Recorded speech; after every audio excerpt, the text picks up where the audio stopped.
All right, continuing with topic 1.2.2, question 144, functions. So in a relationship like the soda machine, we want the output to be consistent and predictable.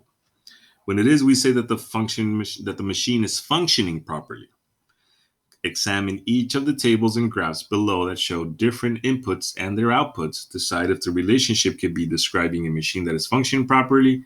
If not, explain your reasoning. So if you guys look at table 1, right, this would be the inputs, the top part, and then the bottom part would be the output. So here we have different buttons, right? 1, 1, so we get sticks every time we push number 1. And then if we push 2 and 4, 2 or 4, we should get M&Ns. And then if we push 2 or 3, we get a box of duds. So what do you guys think here? Is this machine function properly? Yes or no? So in this case, it would be no, right? If you notice, if you push the 2 button, you get two different results, right? So that's the reason why, right? So if the inputs is 2, you get M&Ns or duds. So that's not consistent. All right, let's look at number 2. So again, the input would be f of x in this case, and the output would be f of x. So again, we want to make sure that their function machine is working properly. So 7, 6, -2, -3, 0, 4, 4, 2, 9, 10, -3, -3, 6, 0. So one of the main things that you guys always want to look for is to see if there's any numbers that repeat in the input. So if you notice, there's a 7, no more 7s. There's a -2, no more -2s. There's only 1 0. 4 is the only one. 9, -3, and 6. Now, as long as the input button is different, the output button can be the same. That one's fine. So here, if you notice, we do have 2 outputs that are -3. And that would be like saying like 2 different buttons for the same soda, which we pretty much have seen a lot of times, right? So we can say, so what do you think? Is this machine functioning properly? Yes or no? So here we would say yes, right? Yes, this machine is functioning properly.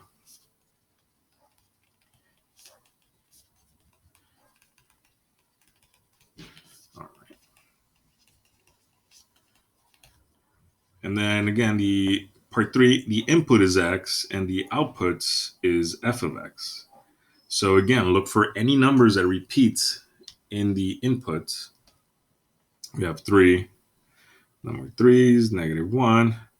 There's no more -1s, and then there's a 2 there, and then there's another 2 right there. So we got to make sure that our output is the same, right? Because if that means we push the button 2 twice, and we got 2 different results. So what do you think here? Is this machine functioning properly or not? So again, the answer is no, the machine is not functioning properly.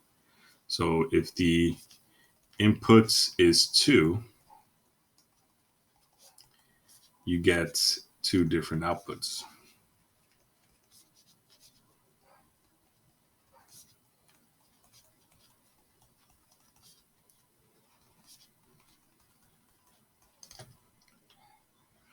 All right.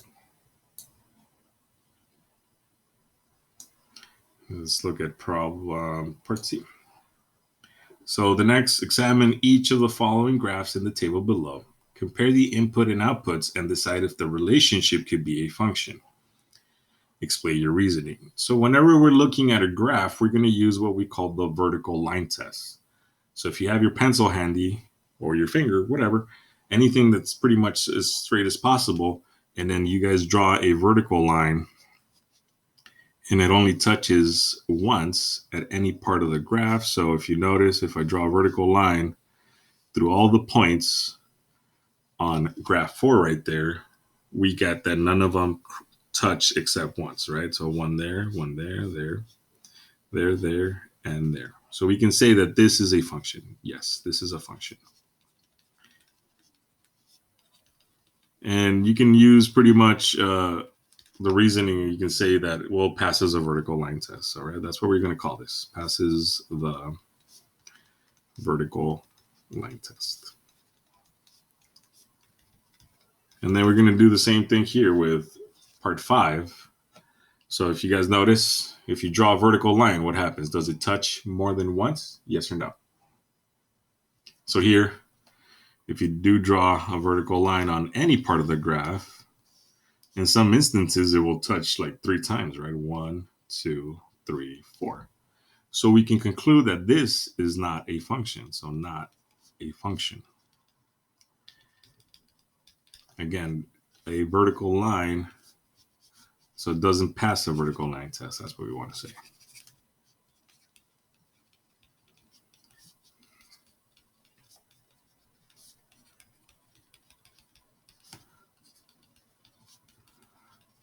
All right. And then let's look at problem 7 before we move on to the table here. So what we want to do is, again, in this case, part 7, we want to draw a vertical line and see if it touches in more than one place. Remember, all the time, these have to be vertical. If it does pass the vertical line, and then if you guys notice, it touches at one part of the graph each time we draw a vertical line. So what do you think? Is this a function? Yes or no? So you can say, yes, it's a function. It passes a vertical line test.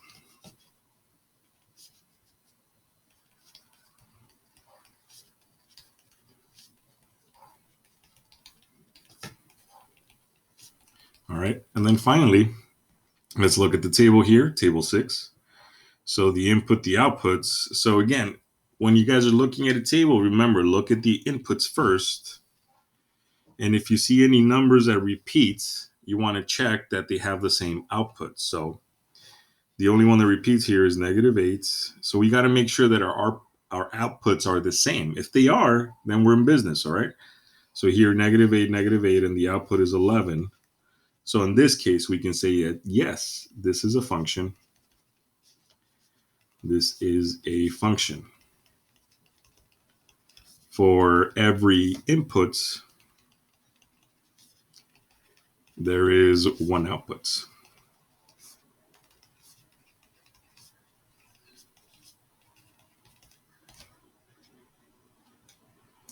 I think that was it. Okay. And then our last question today is going to be, Jay, notice that the line graph at right is a function. It says, I think all lines are functions, she exclaimed. Is she correct? We can support our claim with a diagram, or we just answer pretty much. So what do you guys think? Are all straight lines, are all lines functions? So if you notice here, this line is slanted. So if I do draw a point anywhere, if I do draw a vertical line anywhere, it only crosses at one point. So in this case, we can assume that these are functions, all right? There's only one that is not going to be a function, and that is if your graph itself is a vertical line, right? So let's draw our X and Y axis right there. And then again, if this is my graph, right, this would be the only case that it's not a function. So this is the only case where straight lines, where a straight line is not a function.